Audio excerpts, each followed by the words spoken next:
going, everyone? My name is Zachary. We're going to sort of jump right up into this. Click work.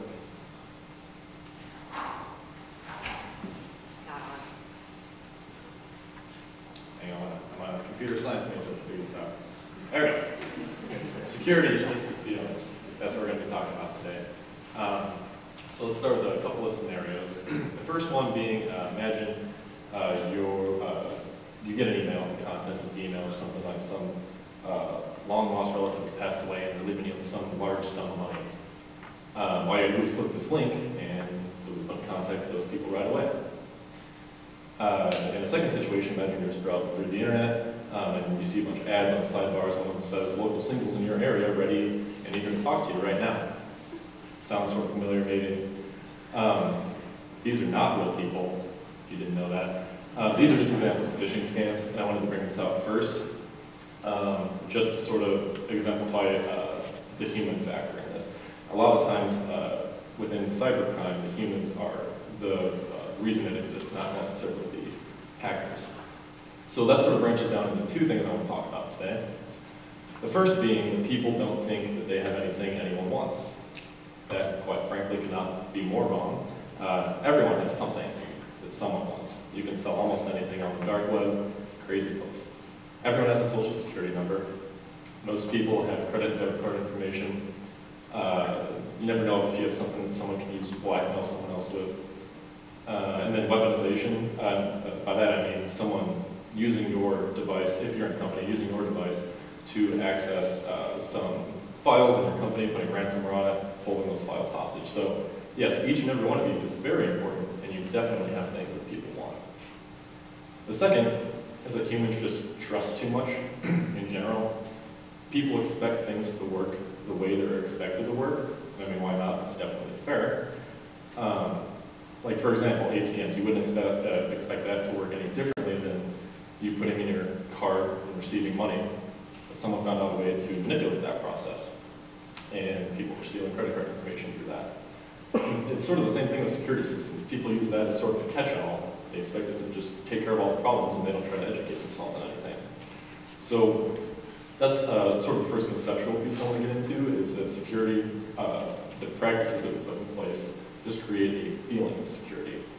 Because security isn't really a measurable thing, right? I can't say I'm 8 more points secure than you, I'm this definite amount more secure than you are. That's not a thing. But it's rather the confidence level that people feel. So in your heads right now, just sort of try defining security. What does security mean to you? It's sort of difficult, right? I know a lot of professionals that have trouble doing that as well. So what I do is I think of all the things that I know in relation to technology and how to protect myself.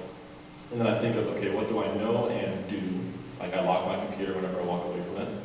And what do I know and not do? Like updating my computer, you know, the thing you get that says update now and everyone hits remind me later. That thing. I know that's a thing that I don't do sometimes. And that's usually where people stop and try to measure how secure they are based off of the definite things they know. But there's a third component, which is all the things that we don't know about technology. All the technologies we don't know, all the ways to exploit technologies that we don't know. It's sort of like the universe, you know, there are infinite things we don't know. It's the same thing, and just very simply, you don't know what you don't know. So, as a metaphor, we're going to use this castle, and we'll dig into some parts of this. So outside of the castle, we have hackers. On the inside, we have our systems, devices, personal information, things of value to us that we want to protect. So we build up these walls around it. And the walls are the security systems that we keep throwing our money into. And then the fourth and last element is the gatekeeper, the human factor, the person who lets things in and out of this castle, right? So how would a hacker get into this castle? They can try to find a way around it, under it, over it.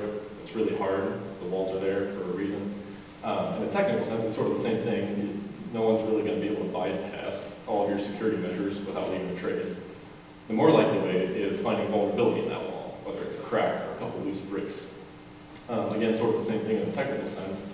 Hackers love finding vulnerabilities in systems. They love exploiting them, and they think it's really fun.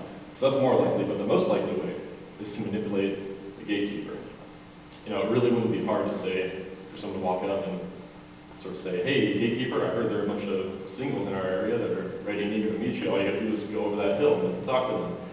And then, you know, he might walk away and the hacker can just walk in. So it's much easier to manipulate the human factor rather than these corporate powerhouses that are building security systems for a living.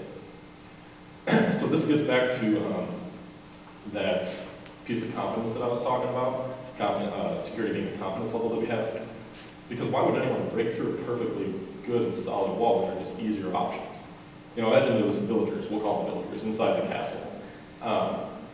You know, they're assuming that the walls are the things keeping them and their properties safe. They don't even think twice about the gatekeeper being the reason that their information gets tampered with. So people base security off of the things that they assume are keeping them safe. And especially within a company, never assume that you're as secure as your systems because you're only as secure as your most risky user is. It's sort of like the weakest link analogy, you know, the chain is only as strong as its weakest link.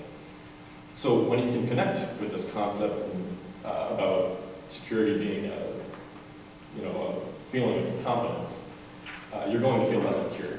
It's totally okay. I actually prefer when people feel like that because then you do something about it. You try to educate yourself. So going into ways we can protect ourselves, you can try to build smarter walls that detect threat before they get there. You could put in some sort of like moat, which would be like a spam filter, you know, sorting out emails before they get, hazardous emails before they get to you. Or some watchman that, you know, is looking out for risk, you know, out and beyond, can tell the gatekeeper, hey, this person might be risky that's approaching you. But the main thing I want to talk about is the user education, or the gatekeeper education. Remember, the gatekeeper is us, the users. I want to focus on that because us, the users, we are the reason for upwards of 88% of successful cyber attacks that happen. That's us clicking on one of those links, letting the hackers into our systems. That's like the gatekeeper just leaving their post or getting tricked into letting someone in. And IT teams work around the clock to build all these security systems, right? Imagine being one of those workers in the castle that's building these walls as high as they can, as thick as they can be, and then you have a silly old gatekeeper just letting people in all day. It's really frustrating, right? So I'm not saying stop fortifying walls because you need those. You know, if you didn't have walls, people would just be coming in and out all day, taking whatever they want. But once you have a solid foundation of these walls, it takes some time and resources to train those gatekeepers. So things I want to close with, in general, if anything seems too good to be true, it probably is. Nothing is free anymore. Just, you know, think twice about things. It's okay to be a little paranoid, test things, question things. And then the two things I want to tie together in this are that, again, security is the confidence level that people have. It's not a thing, it's not a measurable metric of any sort. And the way to increase that confidence level is through education. And education absolutely is going to make that gatekeeper think twice before doing anything. And that is